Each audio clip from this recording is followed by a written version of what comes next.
Hello everyone, my name is Prima, and welcome back to this mini-series, where I explain evolutionary terms through the lens of the world of Pokemon. So far, I've covered convergent evolution, so go check that one out if you haven't already. Today we're covering ecological niches, which are roles that animals, or in our case Pokemon, take in their environment.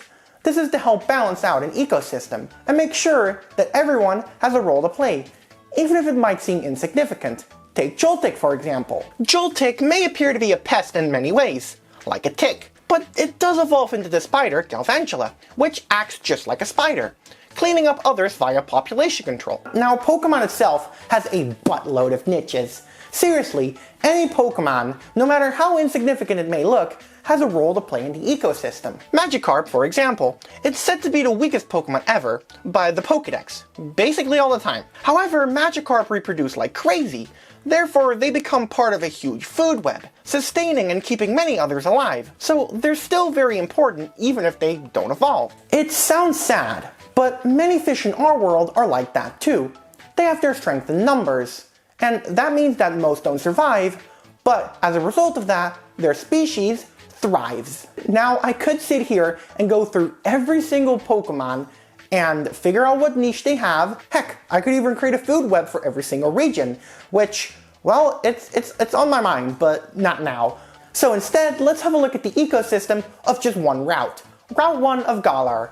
It's not a whole lot, but it's a good example. So this route only has a few Pokemon, those being Caterpie, Hoothoot, Grubbin, Skwovet, Blipbug, Rookidee, Nickit, and Wooloo. These Pokemon probably migrate to somewhere else as soon as they evolve, but for now they're stuck here. Caterpie takes on the role of, well, it's not a pollinator yet, it needs to become one, so it likely just eats a lot of vegetation until its tummy is full, and it's ready to pupate. Grubbin has strong jaws to scrape trees and slurp out the sap inside, and it's good at burrowing into the ground, where I can imagine it also eating the roots of trees. Rookidee is already known for hunting Grubbin, so Grubbin's ability to hide underground helps a lot when avoiding its direct predator. Rookidee is a crow, which are omnivore generalists, meaning they eat about anything they can find. So I can also imagine it hunting Caterpie and Blipbug as well, along with eating things like berries and seeds. Blipbug are very weak, but smart, and they can probably avoid their predators, Rookidee and also Hoothoot,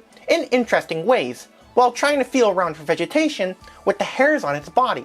Hoothoot seems like it primarily feeds on Skwovet, since owls do tend to hunt small mammals, and Skwovet seems like any other squirrel, eating berries and seeds. And then there's Nickit, who basically feeds on any of the other Pokemon, but usually not the bugs, and it might try for Wooloo if it's really desperate. Wooloo are, well, they're just chilling.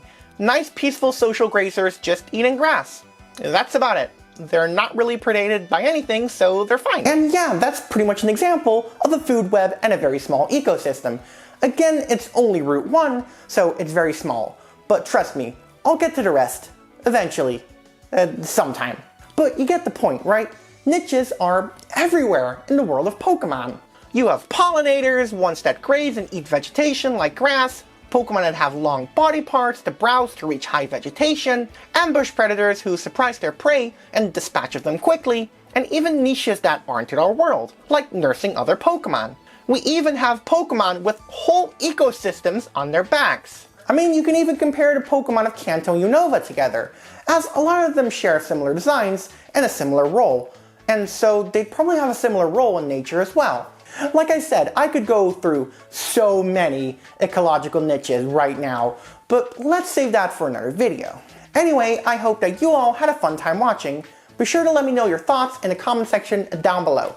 And if you want more videos like this, again, I highly suggest checking out my speculative evolution playlist, where I try and make Pokemon real through real-life evolution and natural selection.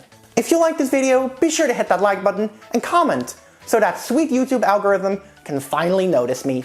If you want more content like this, be sure to subscribe, and hit that little bell so you won't miss out anytime I post a new video. And if you happen to know someone who might be into this kind of stuff, please do share, that'd mean a whole lot. Finally, I also have a Patreon.